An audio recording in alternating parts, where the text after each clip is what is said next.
Hi everyone and welcome back to my channel. Today is my second sit down Sunday video. Well, I'm having my coffee and my coffee is magic mug. I got this for Christmas from the woman I used to work for. It's from Starbucks.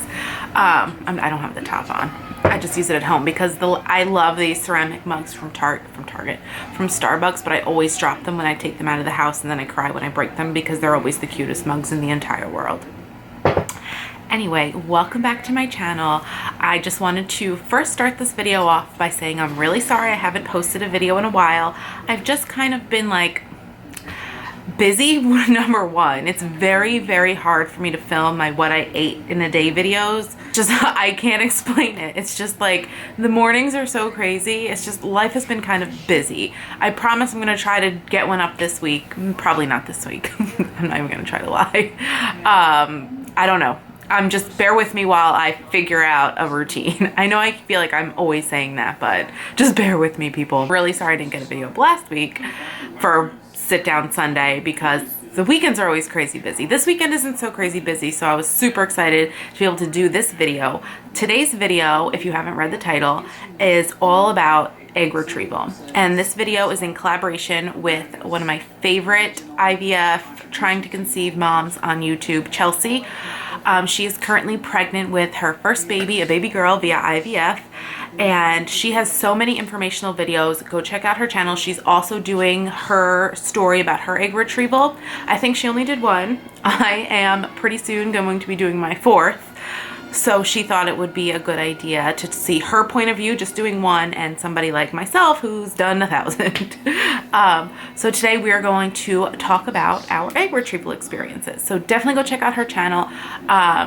I will leave her channel link down below or her video or both. We'll see. I usually just link the channel down below so you can get a good idea of their channel, but definitely check out the description box to go find her. If you're new to my channel, I'm going to create now an entire playlist, all of my infertility stuff, so you guys don't have to be, so I don't have to link 10 videos. I'm just going to make a playlist. It's going to include our infertility story, our IVF journey, all the things where I've talked about infertility / IVF. I'm just going to create a playlist because these sit down Sunday videos aren't always going to be about IVF. It's just my first topic that I'm indulging in on. I'm trying to explore different versions of my channel. I don't want it to be strictly just like food and healthy. I like to do that stuff, but I want to kind of try some new things. So for now, we're talking about infertility, and since I've done, I don't know if they count, just, I guess I'm on 4th round of IVF. So I'm kind of breaking it down into different topics that I want to talk about, because if you watch the first one, I really can't, I'm just an emotional person and I can't share with you my journey in real life, IRL, because I get too emotional and there's no way when I'm like feeling sad can I pick up a camera and talk to it. I don't know how people do that. But let's just jump into the video because I could chatter on for 20 minutes about nothing. So the first thing I'm going to talk about is how I was feeling for my egg retrievals, physically, emotionally. With my first two, I was at a different doctor, and my first one, I guess like your first round of IVF and first egg retrieval is kind of a guessing game. The doctor doesn't really know your body. They're trying to figure out what you'll react to. And so I didn't really create a lot of follicles. I think I had 4 follicles, so I wasn't really feeling anything. I didn't feel anything besides emotions because of all the hormones you're on. You're kind of emotional. Could be psychotic. I'm very psychotic this round. And I was just kind of blah because I only had 4 follicles. They said maybe 5. So I was expecting 3 or 4 eggs. And so the second one, I was really disappointed in my doctor because I was kind of responding the same to the stim drugs, and they didn't up my dose. They gave me the Menopur a little bit sooner than the first round, but they didn't really change anything. And again, I only had 4 follicles. So I was just like so frustrated. Again, I wasn't feeling anything like physically before the egg retrievals at the first 2 times. The third time I was more hopeful because we were at a new doctor.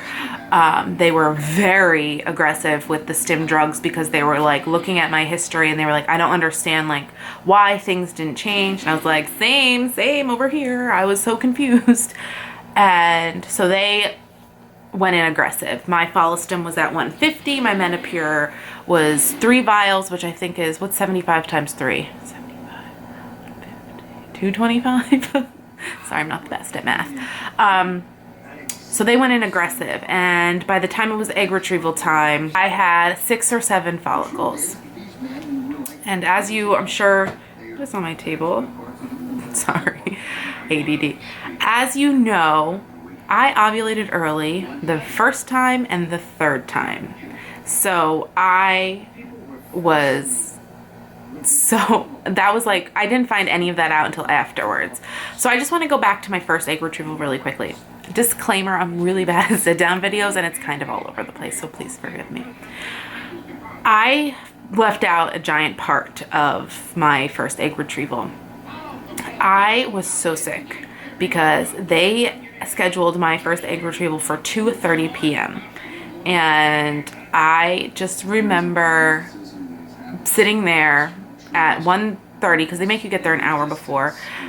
That last doctor also, for my egg retrieval, it was more of like you went into a regular like patient room and they did it. At my new clinic, it's more of like the whole downstairs level is for like surgeries and such, and the whole upstairs is like consultations and scans and stuff. So at my new clinic, it's more of like a hospital setting, and I feel like they take it a little bit more serious than the last place. But anyway, so we triggered at 2:30 in the morning for my first egg retrieval, and they had me go in at 2:30, and I was so sick. I had the worst migraine because, you know, if you're going to have any kind of anesthesia, you can't eat or drink or do anything. So that means no coffee, no water, no food. All of my favorite things, they just cut out, and I had the worst migraine of my life. It was one of the worst migraines of my life. So I don't know if like stress caused me to ovulate early. I was just so sick, and I felt if you're trying to conceive and you are doing this for more than a few months, like, you know, you get to know your body really well. You get to overanalyze everything, you get to feel everything, and I felt ovulation. I just felt like something was wrong, and it was just a really bad experience. Like that first round of IVF was just really, really bad all around. Anyway, so now I'm at our 4th egg retrieval, and I'm about to have it soon, and I'm feeling very, very hopeful. I'm feeling so much though, physically, like down there. It's not like painful, but it feels heavy. Doing egg retrieval, you go into the doctor every other day. They check your follicle size, they check your blood, they want to see where everything is. And I had one of my appointments last week, and I was just like, if there's nothing growing there, I never felt something that early. And I was just like, if I don't have a lot, I'm going to be really concerned with my body and just upset. So I went in, and she stuck you with, you know, the wand, and I felt it right away. I was just like, pressure. It doesn't hurt. It just feels like pressure. It feels heavy down there. You just feel your insides. And I had 8 on one side, which is totally normal for me. My left ovary doesn't tend to do a lot, and I have 2 on my left ovary. It totally makes sense why, like, I'm feeling so much on my right side. But this time I'm really hopeful. They have me on Lupron to help prevent ovulation from happening early. I think that's just like a big suppressant. They started me on 20 units of Lupron a week prior to starting stims, and now I'm constantly on 5, like every day, instead of taking something like Interelix. So I'm really hopeful about that. So when you're doing an egg retrieval, you're going to want to take some time off. Personally, the first time post egg retrieval, I'm going to talk about like post egg retrieval now, just how I was feeling, not emotionally. I was so bloated the very first round, so bloated where like I couldn't stand up. So I took a half day at work, the first one, because it was at 2:30. So I took the whole next day off. And I'm glad that I did, because I was so incredibly bloated. And like, you know, like when you're so bloated, like it comes up to here, like right under your boobs, like it hurt so bad. I couldn't stand up. Nothing was helping. And I didn't know like what I could take, because, you know, technically I didn't know yet that our egg didn't fertilize, and you're supposed to be prepping for transfer if you're going to do a fresh transfer, which we were. And it was just god awful. So I did some research, and the second time I chugged electrolyte water. I don't like Gatorade because I don't like the chemicals. I don't like the sugar. Because even if you get 0 sugar Gatorade, it's fake sugar, and it's just, I'd rather have electrolyte water. They have it at Trader Joe's. They have it everywhere, because then you're not putting all that extra crap in your body. So I chugged the electrolyte water, and it totally prevented me from having any kind of bloat. So the next few ones after the first one, I just took the day of the retrieval off, and I was fine to go back to work. But again, I'm not creating a lot of follicles. I don't know how I'll feel this time. I do know that the more follicles you have, the more you might feel afterwards. So if you're getting a lot of follicles and you know that you're going to get a lot of eggs, I would maybe take 2 days off, because I think that my symptoms are mild afterwards because they're not sucking out a lot. They're only sucking out a few. I did a fresh transfer the second time and the third time. And I'm probably going to do a fresh transfer again because I'm not doing PGS. My next video is going to be about why I'm choosing not to do PGS testing. And if everything goes planned, we're planning for a fresh transfer. So that means you're prepping to put your embryo back in 5 days after your egg retrieval. So that typically means the day after your egg retrieval, you start taking progesterone. To help myself prepare for that, I rested a lot. I did what the doctor said. I took progesterone. I still pretended like, cause technically you're like in this window, like, can I have wine? Can I not have wine? I didn't have any. I was just kind of like still like in like transfer mode, stim mode, just like keeping myself calm and trying to get ready for that, because those days after your egg retrieval are excruciating because you're waiting to hear. Some clinics don't give you an update. They tell you on day 1 how many fertilized, and then on day 5 you go in and they tell you what you have. That's what my first clinic did, because with our second egg retrieval, we had 3 eggs. They all fertilized nicely day 1, but then by the time day 3 came around, we only had 1 blast to go in. So we did the transfer, it didn't work. The second time, I had 2 eggs.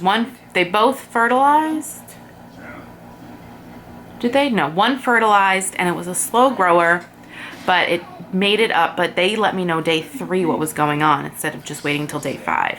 And with that one, we did a 6-day transfer. So you're kind of like an anxious mess. I highly recommend you find something to keep you busy. A good book, a stupid game on your phone. Like I've been randomly obsessed with Candy Crush ever since I started all of this last year. And just because it gives you a lot of, you just need something to keep your mind busy. And it's just a lot of waiting, and therapy helps. I started going to therapy because I just need something to keep my mind busy. I need tips on how to do that, because this whole thing is just like,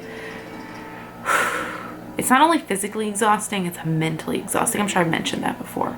It's just a lot. So I hope that this video gave you a little insight on how like an egg retrieval is and how it goes, and how I felt afterwards. Just be prepared to take a lot of you time leading up to like your egg retrieval. During the stims is a time not to stress, not to push yourself, just relax. I'm trying really hard to do those things. You guys know that I'm bad at that. It's just a time for you.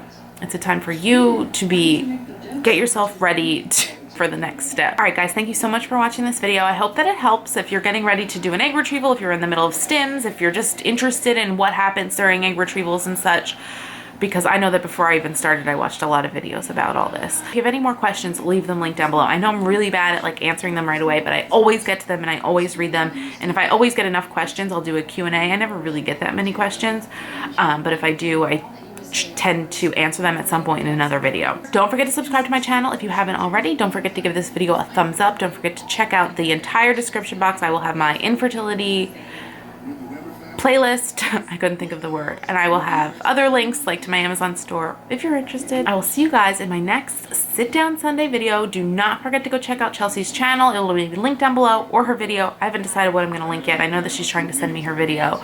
But go check out her stuff, and I will see you guys in my next video. Bye!